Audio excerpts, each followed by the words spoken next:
में पानी दें, 25% पानी, 25% हवा होनी चाहिए, 5% बायोमास कार्बन होना चाहिए और 45% मिट्टी होना चाहिए। पानी, हवा, मिट्टी, ऑर्गेनिक कार्बन, ये जो कॉम्बिनेशन है ये स्वस्थ भूमि की पहचान का कॉम्बिनेशन है। हम जो भी खेती कर रहे हैं, फसल कोई सी भी हो सकती है, अगर ये कॉम्बिनेशन है, जब हमने खेत में पानी दिया, मतलब जितना पानी दें उतनी हवा जड़ों की कक्षा में होनी चाहिए, तो आपका पौधा कंटिन्यू भोजन उठाता रहेगा, पानी पीता रहेगा। अब द्वंद्व कहाँ फंसता है? ड्रिप है या फ्लड है?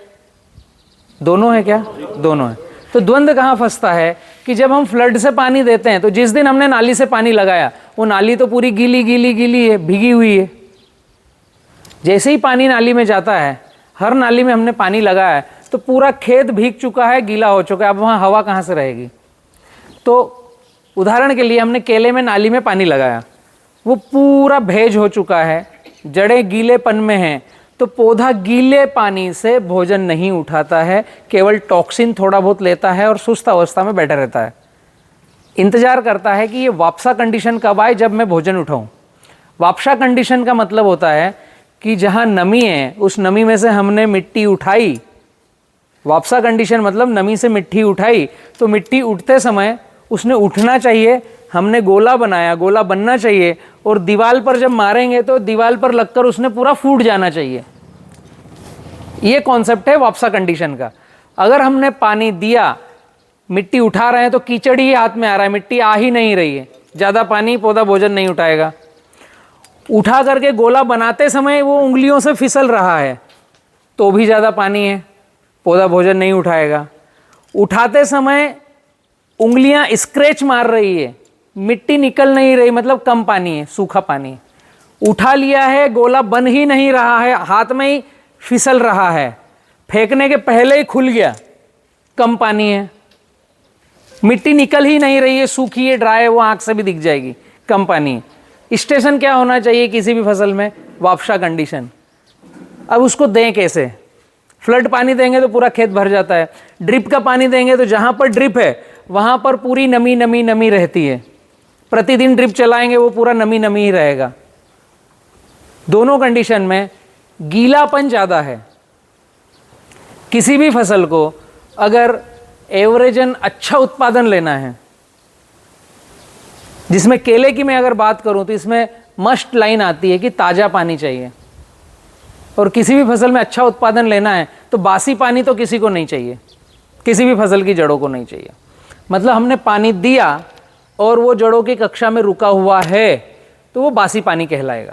वो बासी पानी कहलाएगा तो जड़ों में वायरल, फंगल, निमेटोड की संभावनाएं बढ़ती है। जो काका जी ने बताया कि बारिश ज़्यादा होती है, फिर ड्राइनेस आता है, धूप आती है, तो कॉटन का पौधा डंप होता है। ये एक सॉइल बोर्न डिसीज़ का प्रकार है। उसमें हमें सल्फर देना पड़ेगा और बोर्डो मिश्रण की ड्रेंचिंग करना पड़ेगी। ये दो चीज़ देंगे तो अगला पौधा डंप नहीं होगा। बट पानी प्रबंधन सही किया तो वो चीज़ बनती ही नहीं, आती ही नहीं। बट हम बारिश को रोक नहीं सकते, बारिश हमारे हाथ में नहीं है। इसके लिए भी विकल्प है कि हम पानी प्रबंधन कैसे करें कि बारिश हमारे हाथ में रहे। मैक्सिमम तो ड्रिप आ गई है अपने पास, कॉटन ड्रिप से लगा हुआ होगा ना आप लोगों का? नहीं है, 50%, किसी का ड्रिप से, किसी का फ्लड से, और केला जो लगा रहे हैं वो सब ड्रिप से लगा रहे होंगे। हाँ, तो पानी प्रबंधन केला हो, ये समझ में आया चार्ट 25-25 45-5, इसमें ये 5% है, इसका महत्वपूर्ण है। तो स्वाइन ब्लड डिसीज कभी आएगी नहीं खेत में। बायोमास कार्बन, सॉइल टेस्ट किसी ने कराया है? मिट्टी की जांच मालूम है, मिट्टी की जांच होती है तो कराना चाहिए, वह एक पार्ट है। कुछ लोग हंस रहे हैं। लेब नहीं है तो आप एक, हाँ, अच्छे वाले लेब का एक नंबर लिखिए, 7587538222। ये भारत की सबसे अच्छी लैब है, मेरी लैब है बी किसान की। 7587538222। अपने खेत का सैंपल 200 ग्राम का निकाल करके कोरियर कीजिए, नाम, एड्रेस, पता उसमें डालकर भेजिए, मोबाइल नंबर भेजिए। मिट्टी की जांच करेंगे, आपको रिपोर्ट, आपको PDF करेंगे, मेल भेजेंगे रिपोर्ट का। मिट्टी की जांच होनी चाहिए जिसमें pH क्या है, कार्बन प्रतिशत क्या है, ये दो चीज़ें मालूम होना अति आवश्यक है।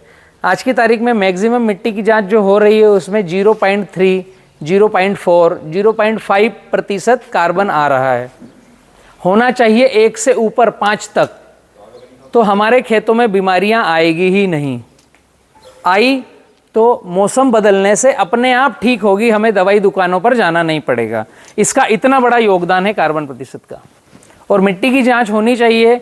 कोई भी फसल लगा रहे हैं उसके पहले, फसल खड़ी है जब, और फसल निकले तब। कब होनी चाहिए मिट्टी की जांच? जो भी फसल लगा रहे हैं लगाने के पहले, ताकि हमें पता चले कि पीएच क्या है, कार्बन प्रतिशत क्या है, इसका ईसी क्या है, इलेक्ट्रिक कंडक्टिविटी क्या है। इलेक्ट्रिक कंडक्टिविटी जानते हैं? Hello, EC. ये जो बैटरी है इसके अंदर एक सेल लगा हुआ है, ठीक है। ये एक रिमोट है कार का, इसमें सेल है। उस सेल को निकाल कर मैं जब जबान पे रखूँगा तो चट चट चट ऐसा कुछ स्पार्किंग होगा। अब ये मेन जो करंट है लाइट का, इसको मैं माइनस और प्लस को जोड़ूंगा तो ज़्यादा ज़ोर से स्पार्किंग होगा। ये जो स्पार्किंग है ये इलेक्ट्रिक कंडक्टिविटी है, कैटेन आयन कैपेसिटी। तो हमारे खेत में ईसी कितना है वो मायने रखता है। पीएच होना चाहिए 6.5, ईसी होना चाहिए 1, और ऑर्गेनिक कार्बन होना चाहिए 1+5 तक मिनिमम। ये 3 चीज़ें ध्यान रखनी है। पीएच मतलब पोटेंशियल हाइड्रोजन, साधारण भाषा में कि हमारे खेत में नमक की मात्रा कितनी है। अपनी जनरल समझने की भाषा में मैं कह रहा हूँ कि मेरी ज़मीन कड़क है, मध्यम है या नरम है, या एकदम ढीली है, रेतीली है। 6.5 उसका पैमाना है, होना चाहिए।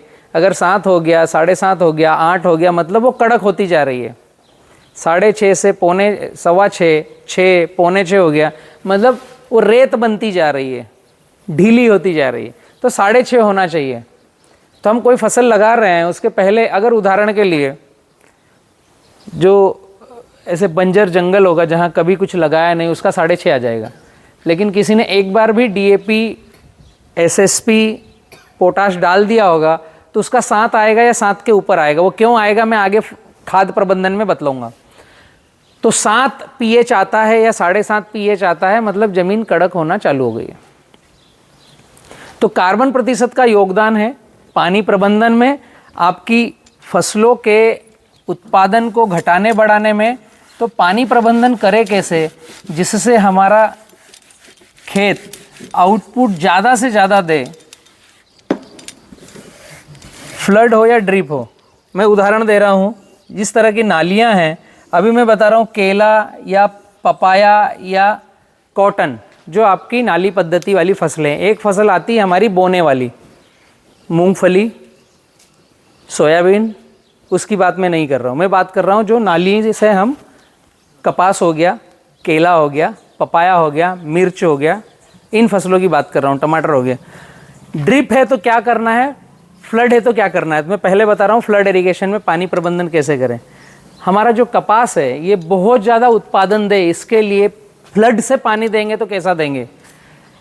1 नंबर की नाली में आज पानी दिया तो 2 को बंद रखना है, 3 में पानी दिया 4 को बंद रखना है, 5 में पानी दिया 6 को बंद रखना है। 1 नाली छोड़कर 1 में पानी देना है। जब यह प्रक्रिया करेंगे तो 50 नालियाँ अगर हमारे खेत में हैं तो 25 नालियों में हम पानी देंगे, 25 खाली रखेंगे। वापस जब खेत में पानी देने की अवस्था आएगी तो उस दिन हम 2 नंबर में पानी देंगे, 1 नंबर बंद रखेंगे, 3 नंबर बंद रखेंगे, 4 में पानी देंगे, 5 को बंद रखेंगे, 6 में पानी देंगे। अल्टरनेट, एक बार लेफ्ट में पानी दिया, एक बार राइट में पानी दिया, फिर लेफ्ट में दिया जब ज़रूरत लगी तब, फिर राइट में दिया ज़रूरत लगी तब। अगर आप इस तरह का पानी दोगे तो आपको बिना ड्रिप डाले भी ड्रिप से उत्पादन ज़्यादा मिलेगा। सैकड़ों हजारों एकड़ में मैंने ये प्रैक्टिकल किया है, हम हमारे खेतों में ऐसा ही करते हैं। फ्लड इरिगेशन इसी तरीके से पानी देंगे तो बहुत ज़्यादा उत्पादन आएगा। जब राइट में पानी दिया तो लेफ्ट तरफ से उस पौधे को हवा मिल रही है। ये पूरी लाइन हमारी भीगी हुई है, कीचड़ युक्त है। ये जिस दिन पानी दिया उस दिन से थोड़ा ड्राइनेस आने तक 3 दिन लगते हैं। जब तक इस तरफ से पौधा न भोजन उठाएगा, न सांस लेगा, न पानी पिएगा। तो दूसरी तरफ से वो भेज के जरिए वहाँ से पानी को सोखेगा, भोजन को सोखेगा, हवा को सूंघेगा। जब ये क्रैक होगा, ये सूखने लगेगा, तब तक इसका क्रैकिंग बढ़ जाएगा। तो यहाँ से जब भोजन उठाने लगेगा, इसका क्रैकिंग बढ़ गया, इसमें सूख आ गई, तो इधर से पानी भोजन सब कम हो जाएगा और राइट से पानी भोजन उठाने लगेगा। फिर इसका क्रैकिंग देखकर आप लेफ्ट में पानी दोगे तो ये भीग जाएगा, फिर यहाँ से भोजन उठना चालू। प्रतिदिन पौधा भोजन उठाए, प्रतिदिन पौधा पानी पिए, इस व्यवस्था के लिए आपको ओड इवन पानी देना है फ्लड इरिगेशन में। तो आप ये 70% कॉम्बिनेशन पर पहुंच जाओगे। केला, जनरल उदाहरण बता रहा हूँ, केले की फसल 5x7 पर मिनिमम लगाना है, लाइन से लाइन 5, पौधे से पौधा 7, एक बार लगाकर 3 से 5 कटिंग ले सकते हो। तो 5x7 पर लगाया, इस तरीके से पानी दिया, पौधे के आसपास कचरा मल्चिंग करी, महीने में एक बार गुड़ गोबर गोमातिर दिया, तो 18 किलो का उत्पादन लेके आओगे बिना कोई फर्टिलाइजर डाले। समझ में आया पानी का कितना योगदान है? ये मेरे प्रैक्टिकल किए हुए हैं, इसलिए मैं थ्रू ऑन बोल पा रहा हूँ। ऐसे ही कपास, इस तरह का पानी दोगे, 5x2 पर लगाओगे, 45 दिन में एक सिर तोड़ा, 55 दिन में दूसरी टॉपिंग करी। कपास का टॉपिंग करते हो? नहीं करते। हाइट रहते तो करना पड़ता है। हमने सोचा है कि कपास की टॉपिंग की जाती है हाइट रोकने के लिए, इसलिए हम जब हाइट होता है तो करते हैं। एक्चुअली वो अधूरी बात है। अगर कपास की ब्रांचेस को मोटी करना है तो टॉपिंग करना चाहिए, कपास के डेंडू को बड़ा करना है तो टॉपिंग करना चाहिए, कपास का फसल से उत्पादन ज़्यादा लेना है तो टॉपिंग करना चाहिए। साइंस है उसका। ये पानी समझ में आया फ्लड का? आपको एक चित्रण बता देता हूँ कपास का। मेरा एक कपास का एक पूरा लेक्चर है, 3.5 घंटे का एक वीडियो है मेरा। आप अगर YouTube पर इस चैनल को सब्सक्राइब करके, उसका पैसा नहीं लगता, इस लाल बटन को दबाते हैं तो। हाँ, ड्रिप का भी बताता हूँ मैं। इस पे एक वीडियो है जिसमें लिखोगे कॉटन फार्मिंग किसान पाठशाला, तो 2.5 घंटे का एक वीडियो आएगा। फ्री टाइम में हेडफोन लगाकर पेन कागज़ लेके बैठना है और उसे समझना है। तो टॉपिंग कैसे करते हैं, एक छोटा सा क्लू देता हूँ। कपास का पौधा बड़ा हो रहा है, जैसे ही 40-45 दिन में सिर काटते हैं तो क्या होगा? छोटी ही हाइट है, 40-45 दिन कितनी हाइट जाएगी? घुटने तक, है ना? घुटने तक 2 फीट में काटा तो ये ब्रांचेस बढ़ेगी। समझ में आया?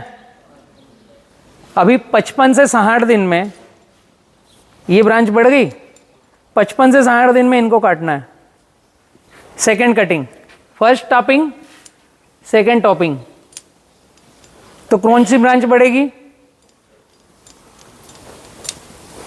ऐसा ही बढ़ेगा ना।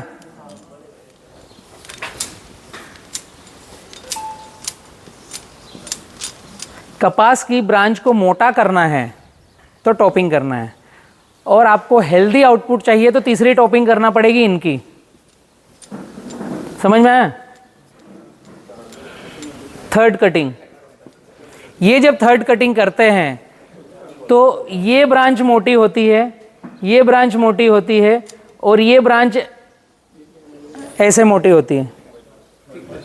ये जो ब्रांच है, जब पौधे की बॉडी जो भोजन उठा रही है उसकी थिकनेस बढ़ेगी, उसकी पाइपलाइन बढ़ेगी, तो नीचे से भोजन और पानी अच्छे तरीके से उठाएगा, और उसका जो फूल और बोल आएगा उसका वेट बढ़ेगा, उसका रेशा बढ़ेगा।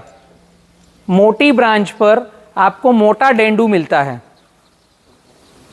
समझ में आया कपास की खेती कैसे करनी चाहिए? इस तरीके से टॉपिंग करके, ताकि ब्रांच मोटी हो। और फ्लड इरिगेशन वाले जो मैंने पानी बताया, इसी तरीके से पानी देना है आपको। जिनके पास पेन कागज हो, लिखना चालू करो, भैया ले आए पेन कागज, ठीक है? बहुत अच्छा आउटपुट आता है। मैंने 1 एकड़ में 35 कुंटल कपास पकाया है। आपके यहाँ कितना पकता है? सर आपसे ज़्यादा पकाने वाले हैं यहाँ पे। तो मुझे नाम बताओ ना, मुझे सीखना पड़ेगा। क्यों जे अगर વધારે पकाओ तो इधर आवाज दो। नहीं, जरूरी नहीं है कि मैं प्रवचन देने आया हूँ तो मैं ही बोलने का अधिकारी हूँ। 35 क्विंटल यानी कितना हुआ केजी में सर, एक बार बताइए ताकि उनको पता चले। हेलो,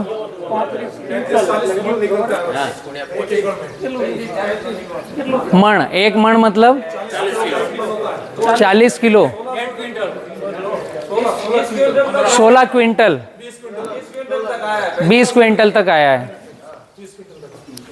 छोटी छोटी टिप्स को हम ध्यान में देंगे ना तो वहाँ तक पहुँच पाएंगे। और आपके क्षेत्र में जितना भी बेस्ट हो रहा है कृपा करके मेरे जाने से पहले मुझे बतला देना, ताकि मैं मेरे क्षेत्र में उसका अप्लाई कर सकूं। मैं केवल सिखाने नहीं आया हूं, मैं सीखने आया हूं, इसलिए कुछ खेतों में गया था, मैंने बात चालू करने के पहले बोला, ठीक है। तो ये मेरा अनुभव है जो मैंने किया, ये पता नहीं किसी किताब में लिखा होगा या नहीं लिखा होगा। सर इसमें एक टेक्निक और भी है, ब्रांच का क्या वो इंग्लिश में कुछ नाम था, मोनोपोज के ऐसा कुछ बात कर रहा था। तो एक सीधा वेजिटेटिव ग्रोथ में जाता है, एक में वो सेटिंग बैठता है, तो उसको काटने का भी रहेगा। बहुत सारी टेक्निक्स है, आप खुद अपने खेत में करोगे। जब एक लाइन को आपने इस तरह से टॉपिंग किया तो आपको उसमें कई सारे प्रश्न निकलेंगे आपके दिमाग में, कई सारे उत्तर आपके दिमाग में आएंगे कि मैंने ऐसा किया तो ये फ़ायदा हुआ, इससे ये नुकसान हुआ। फार्मर खुद अपने खेत का रिसर्च डेवलपर है। यही टेक्निक आपके अनार में काम में आती है। अनार की फसलें भी है ना यहाँ पर। अनार को इसी तरीके से एक बार उसके पौधे की डिज़ाइन बनाई जाती है और उसके नीचे से जो वाटर शूट आते हैं, यहाँ से जो वाटर शूट आते हैं, ये एक तो नीचे से आते हैं और एक ये जो 2 ब्रांच हमने चलाई, 4 ब्रांच, इन 4 ब्रांच के अलावा भी जहाँ पर एक बार गुठली बन जाती है वहाँ से बार बार सूट निकलता रहता है। तो उसको हमेशा क्या करना पड़ता है, जैसे ही निकला हर 7 से 11 दिन के बीच में उसको हाथ से सफाई करना पड़ती है। कैंची से नहीं काटना है, कैंची से काट कर एक बार उसकी गुठली बन गई तो वहाँ से हमेशा निकलता रहेगा, आपको परेशान करता रहेगा। जो कोमल उसकी ब्रांच निकली अनार की, उसको हाथ से साफ करोगे टूट जाएगी, और नीचे से जो वाटर शूट निकल रहा है उसको निकाल कर बाहर फेंकना है। एक ही तना रखना है और उसका बरगद के पेड़ के जैसा ऐसे डिज़ाइन बनाना है इस तरीके से। इसी तरीके से अनार की भी टॉपिंग होती है, और जितनी मोटी ब्रांच में अनार लगेगा उतना टेस्टी, कलरफुल, उसका छिलका सही रहेगा, बीमारियां आएगी नहीं। ये आउटपुट बढ़ता है इस तरह के पेड़ों की हम फसलें लेते हैं तब।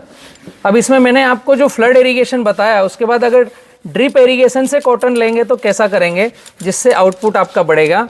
फ्लड इरिगेशन में एक बात बताना भूल गया था मैं कि ओड इवन तो पानी दे रहे हैं हम, बट ये जो पाली है और ये जो नाली है, इस पे यहाँ पर आच्छादन करना है कचरे की मल्चिंग पौधे की जड़ों के पास में। जो पानी एक नाली से दूसरी नाली में न जाए, इसके लिए हमने पाली बनाकर रखी है ना, ऐसे ही केले में भी होता है। तो जो फ्लड इरिगेशन वाले हैं, इस पाली में कचरा मल्चिंग करें। जो भी खेत का खरपतवार निकल रहा है उसको हम उठाकर बाहर जो फेंकते हैं, उसकी बजाय इस मेड़ पर, पाली पर डालें दोनों तरफ। तो यहाँ पर आपका रूट डेवलपमेंट के लिए ढीली जगह रहेगी, आच्छादन होने से नीचे बैक्टीरियल कॉलोनी रहेगी, तो वहाँ पर एंजाइम्स की मात्रा बहुत ज़्यादा होगी। और जिन खेतों में बायोमास आच्छादन रहता है उन खेतों में माइक्रोन्यूट्रिएंट्स मार्केट से खरीद कर लाने की ज़रूरत नहीं पड़ती है। कीट पतंग, तुड़तुड़ा, ये सब वहाँ पर मिलता है। फंगस भी काफ़ी सारी ग्रो होती है उस कचरे को खाने के लिए, तो वहाँ पर चलने फिरने वाले प्राणियों की तादाद बढ़ जाती है पौधे की जड़ की कक्षा में। मिट्टी ढीली रहती है तो जड़ें ग्रो ज़्यादा मात्रा में करती है, वाइट रूट का प्रमाण ज़्यादा रहता है, इसलिए यहाँ पर हमें कचरा मल्चिंग करना है।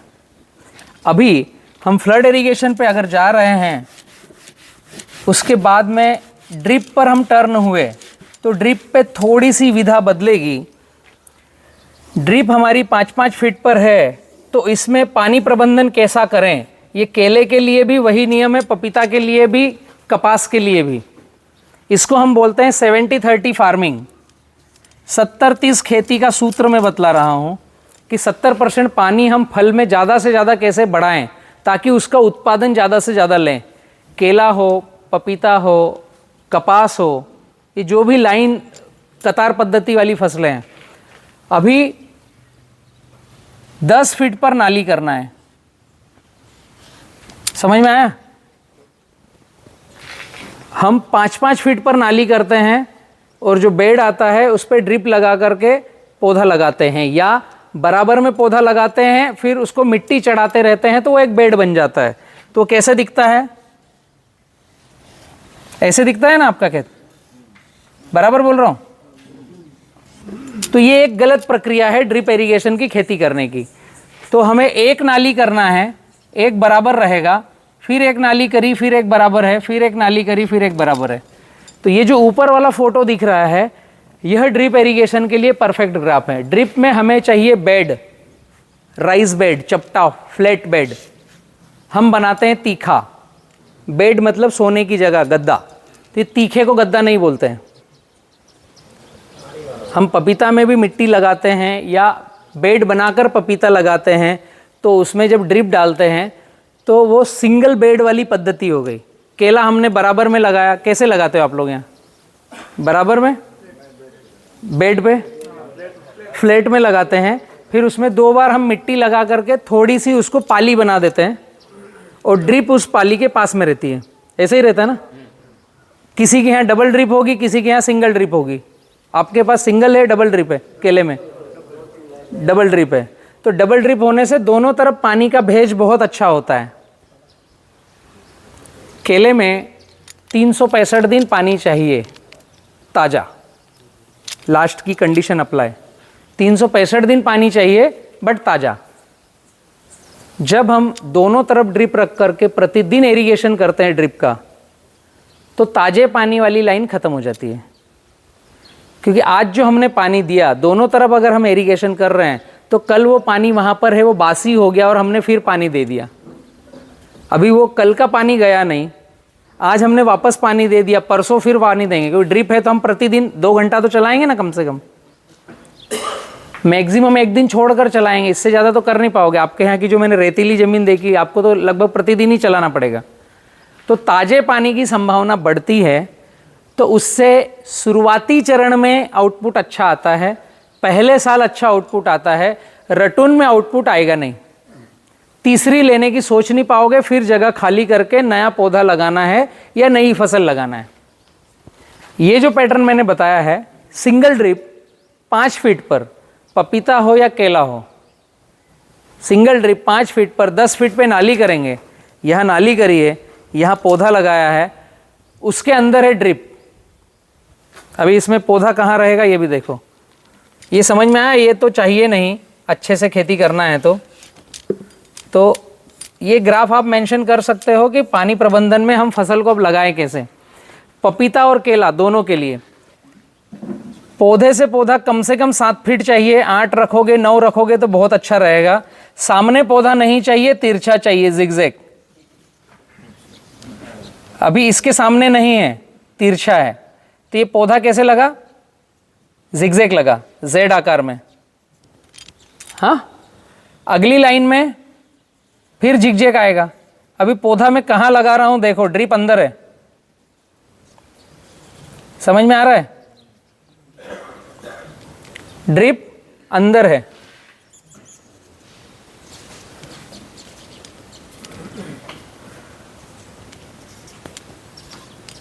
पपीता भी ऐसे ही लगाना है, केला भी ऐसे ही लगाना है। ये है नाली और ये पाली। इस पाली पर जब भी निंदाई करोगे तो कचरा मल्चिंग करना है।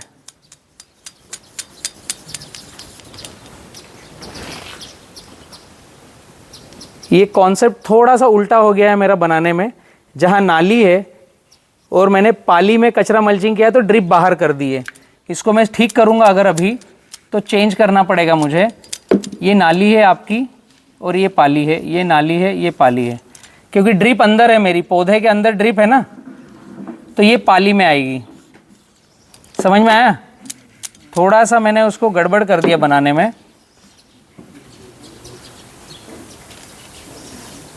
बदला जा सकता है, जहाँ गलती हो मान लो, सुधारने के बहुत चांसेस हैं। पौधे के अंदर ड्रिप है, यहाँ जो पौधा लगाया है इसके अंदर ड्रिप है। जो नाली है उस नाली की तरफ पौधा है, नाली के साइड पौधा है। अभी हम नाली में ना तो कोई पानी दे रहे हैं, नाली में ना कोई खाद दे रहे हैं, और नाली में हम जितनी बार भी चाहें उतनी बार कल्टीवेशन कर सकते हैं, निंदाई गुड़ाई कर सकते हैं, ट्रैक्टर चला सकते हैं।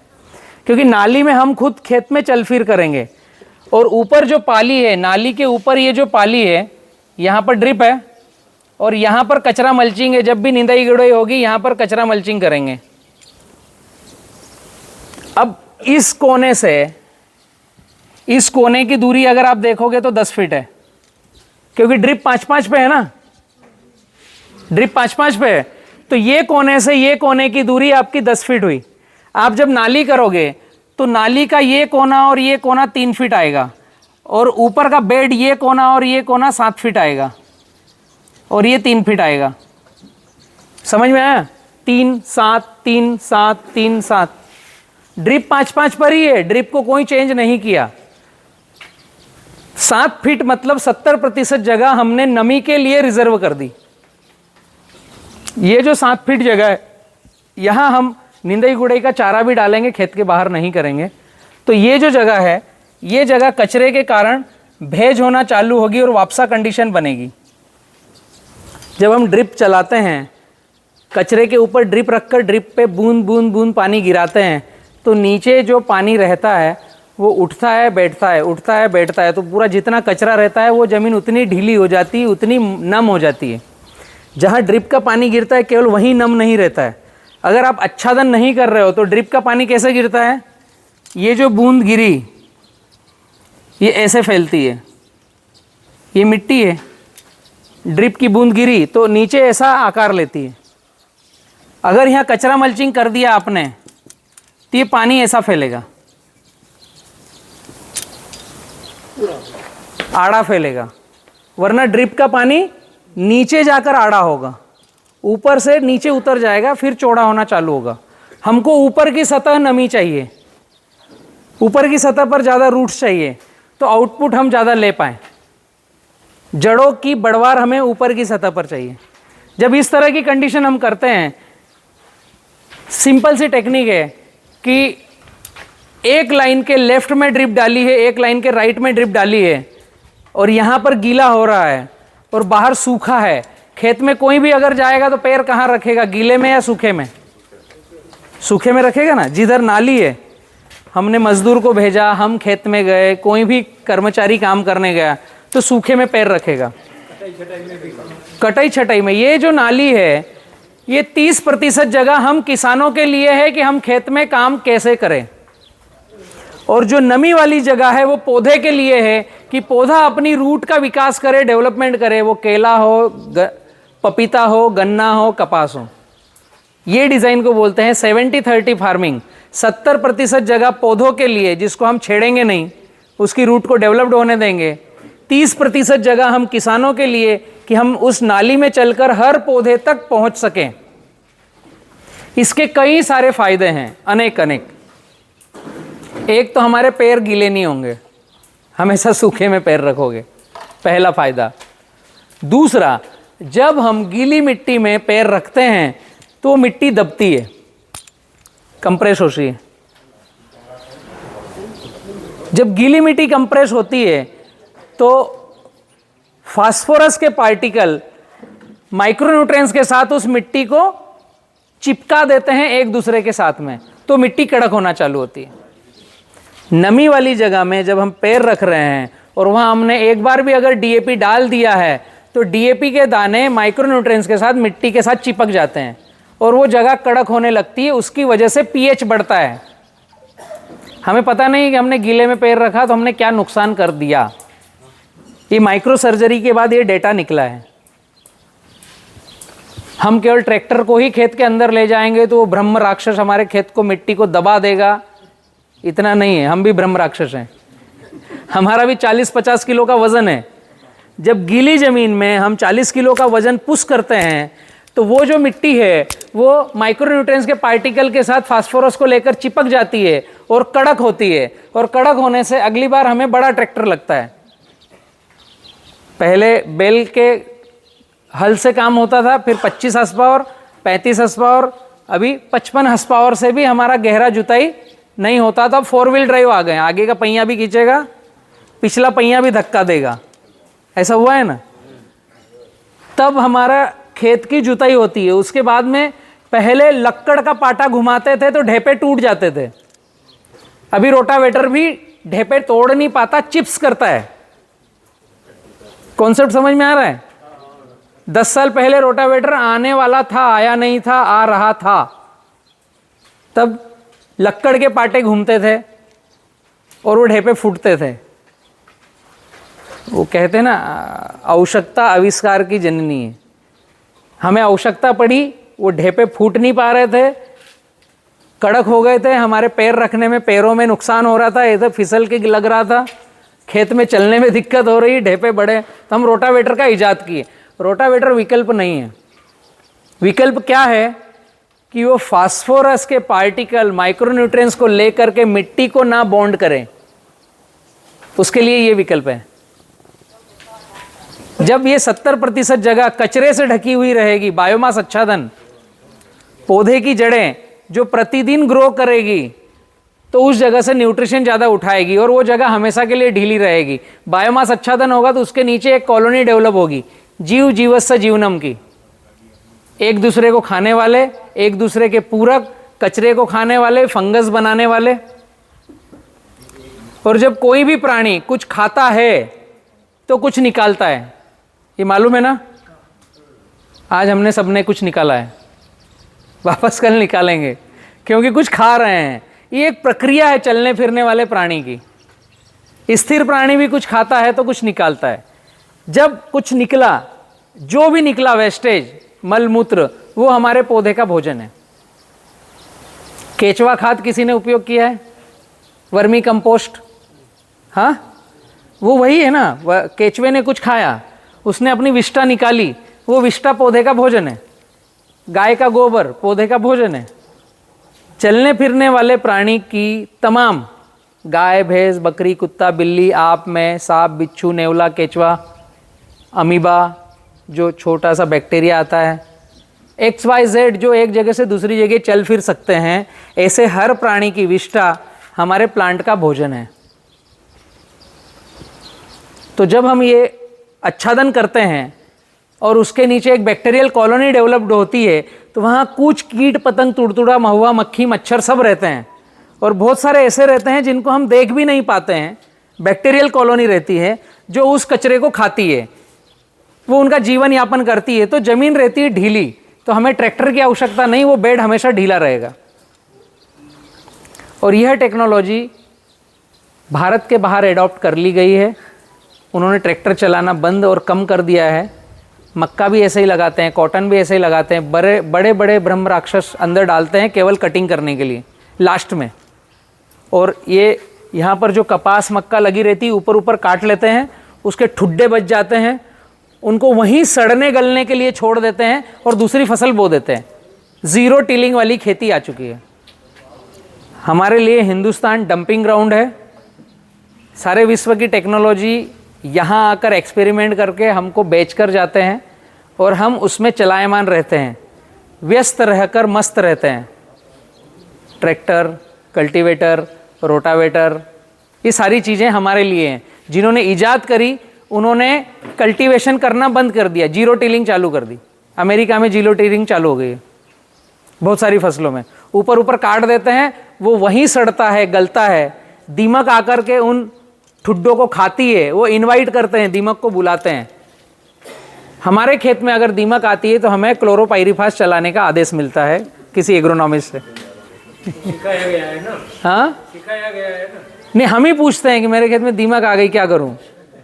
तो वो एक पर्ची लिख कर देगा, लिथेल टीसी, पेस्ट लगा दो अगर बड़े पेड़ हैं, क्लोरोपाइरीफास ड्रिप से चला दो, ड्रेंचिंग कर दो।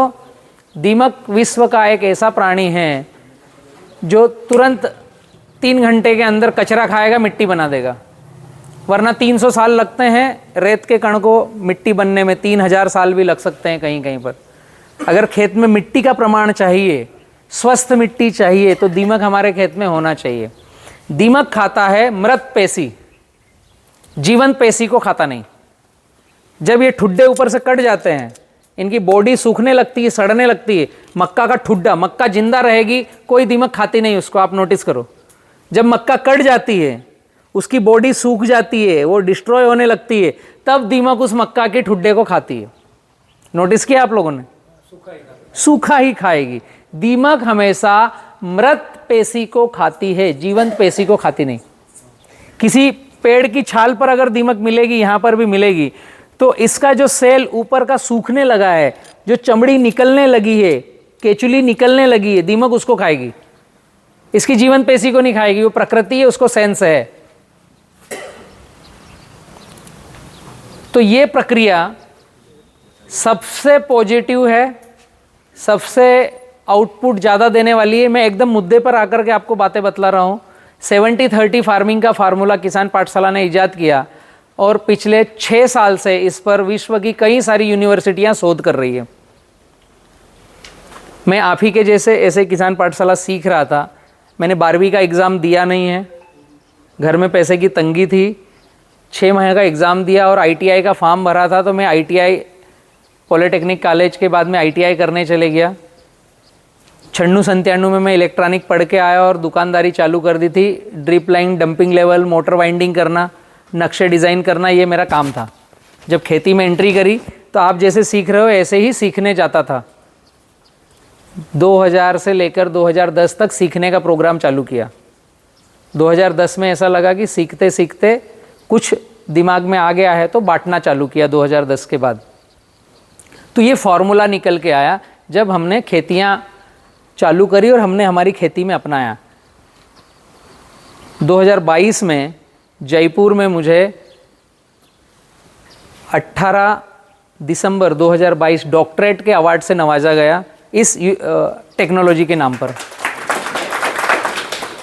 मेरी पढ़ाई लिखाई एग्रीकल्चर की नहीं है, मैंने PhD नहीं करी, मुझे PhD दी गई इसके कारण। ये टेक्नोलॉजी ऐसी है कि विश्व की कई यूनिवर्सिटियां इस पर शोध कर रही है। एग्रीकल्चर, एग्रो इकोसिस्टम, सस्टेनेबिलिटी और सोशल वर्क पर मुझे 4 नाम पर अवार्ड मिला है। उन्होंने 600 व्यक्तियों को चयन किया हिंदुस्तान में, जिसमें 46 लोग सिलेक्ट हुए। 46 में से मेरा पहला नाम था जो एग्रीकल्चर में था। तो ये एकदम छोटी सी बात नहीं है, इसको अपने खेतों में ट्रायल कर सकते हो। इसके लिए मुझे बिना एग्रीकल्चर पढ़े लिखे को भी PhD मिल गई। PhD करने के लिए कितना समय लगता है? 5-5, 10-10 साल पढ़ाई करना पड़ती है, दिमाग बहुत खपाना पड़ता है, मिनिमम 3 साल लगता है। अच्छी एजुकेशन के बाद 3 साल PhD लगती है मिनिमम। तो मैंने खेतों में PhD करी है, तो अभी आजकल मुझे बोलते हैं डॉक्टर बलराम किसान 2022 के बाद से, ठीक है। तो ये जो मैं शोध बता रहा हूँ, कुछ समझ करके मैं निकाल के निचोड़ लाया हूँ। तो अगर इस तरह की खेती करेंगे, आच्छादन पानी, एक तरफ क्रैकिंग हवा जाने देंगे और एक तरफ आच्छादन के ऊपर ड्रिप, ये कॉन्सेप्ट बहुत ही महत्वपूर्ण है। जो बायोमास आच्छादन है उसके ऊपर ड्रिप, ड्रिप के ऊपर आच्छादन नहीं, वरना चूहे ड्रिप को खाएंगे, एक नुकसान होगा। दूसरा, कचरे मल्चिंग के ऊपर ड्रिप रखेंगे तो ये बूंद बूंद बूंद पानी जो कचरे के ऊपर गिरेगा तो ये कचरा गलेगा और लाल पानी निकालेगा। हमारे गाय भैंस के गोबर के ढेर जो रहते हैं और बारिश होती है, तो बारिश के बाद जब आप देखते हो तो उसके नीचे से लाल पानी निकलता है, नोटिस किया है? उसको बोलते हैं ह्यूमस। ये जो लाल पानी है ये किसी फैक्ट्री में बनता नहीं, ह्यूमस किसी फैक्ट्री में बनता नहीं। कचरे कूटे को गला करके जो पानी निकलता है वो ह्यूमस। ये आप घर पे बना सकते हो और सबसे अच्छा उपयोगी फर्टिलाइज़र है ये। संपूर्ण बैक्टीरिया इसमें संपूर्ण फर्टिलाइज़र है। जिस मिट्टी में ये लाल पानी रहता है उस मिट्टी को खाने के लिए देसी केचवा आता है, मिट्टी खाता है और मिट्टी निकालता है। अमेरिकन केचवा कचरा खाता है, खाद निकालता है। देसी केचवा मिट्टी खाता है, मिट्टी का खाद निकालता है। साइंटिस्टों ने रिसर्च किया है, एक देसी केचवा 365 दिन अगर आपकी 1 एकड़ भूमि में ऊपर की सतह पर रह गया तो 36,000 टन मिट्टी पलटता है। कितना? बहुत जीरो है उसके अंदर। इकाई, दाही, सैकड़ा, हजार, 10,000, इसके बाद में टन है, तो टन के बाद 3 जीरो कम से कम लगेंगे, इतना केजी होगा। कॉन्सेप्ट समझ में आया? एक देसी केचवा 43,560 स्क्वायर फीट भूमि में अगर ऊपर की 6 इंच की लेयर पर 365 दिन रह गया, वो सोता नहीं है, रात और दिन खाता है और निकालता है, खाता है और निकालता है, मिट्टी पलटता है। ये प्रकृति का ऑटोमेशन वाला पलऊ है, मिट्टी पलटने वाला। और ये जहां जाता है नाली बनाता है, होल और पोल करता है। वो मिट्टी खाते जाएगा, नाली बनेगी, अगली बार दूसरी नाली बनेगी, फिर तीसरी नाली बनेगी। तो उसकी बॉडी से भी चिपचिपा पदार्थ निकलता है, बहुत सारे एंजाइम जाइलम निकलते हैं उसकी बॉडी से, जो हमारे प्लांट के लिए भोजन है। और उसकी विष्ठा मिट्टी खाने के बाद उसके पेट से पूरी निकल कर जो बाहर आती है, तो कई सारे न्यूट्रिशन लेकर के आती है और हमें पौधे में भोजन देने की आवश्यकता नहीं पड़ती है। बट हमारी विडंबना यह है कि एक देसी केचुआ हम ऊपर की सतह पर रख नहीं पाते हैं। देसी केचुआ कब दिखता है आपको? जब बारिश होती है, 5-6 दिन बादल रहते हैं, धूप कम आती है, तो हमें उसकी विष्ठा कहीं कहीं दिखती है ऊपर। बारिश होने के बाद, बारिश होने के बाद क्या नया हुआ कि देसी केचुआ ऊपर आ गया? 2 चीजें नई हुई। एक, छांव आ गई, बादल आए तो। दूसरा, पानी जहां जहां गिरा वहां से ह्यूमस रिलीज होकर के उस मिट्टी पर लगा। केवल आपके खेत में ही केचुआ नहीं दिखता, यहाँ सामान्य जगह पर भी केचुआ दिखेगा, विष्ठा दिखेगी बारिश में। क्योंकि ये कचरा गलने के बाद उसने खुशबू नीचे तक सेंस भेजा, तो देसी केचुआ उस ह्यूमस वाली मिट्टी को खाने ऊपर आ गया। क्योंकि ये ह्यूमस वाली मिट्टी नीचे जाने में टाइम लेगी, और हम पैराक्वाट डाल करके देसी केचुए को नीचे भेज चुके हैं। ट्रैक्टर चला करके मिट्टी को कड़क करके देसी केचुए को हम 2-3 मीटर नीचे भेज चुके हैं। तो आता कब है? बारिश में आता है मेहमान कलाकार बन के। रियल बता रहा हूं, आपने नोटिस किया होगा। इस तरह की जब हम व्यवस्था रखेंगे और ड्रिप को ऊपर रखेंगे, तो देसी केचुआ आपके बेड में 365 दिन कहीं ना कहीं मिलेगा। दूसरा, ह्यूमस आप खुद बना करके अपने खेतों में ड्रिप से दे सकते हो। 500 लीटर का बैरल का ड्रम रखो, खेत में जो भी फसल है, ह्यूमस बनाने की विधि। पानी देना समझ में आया? हेलो।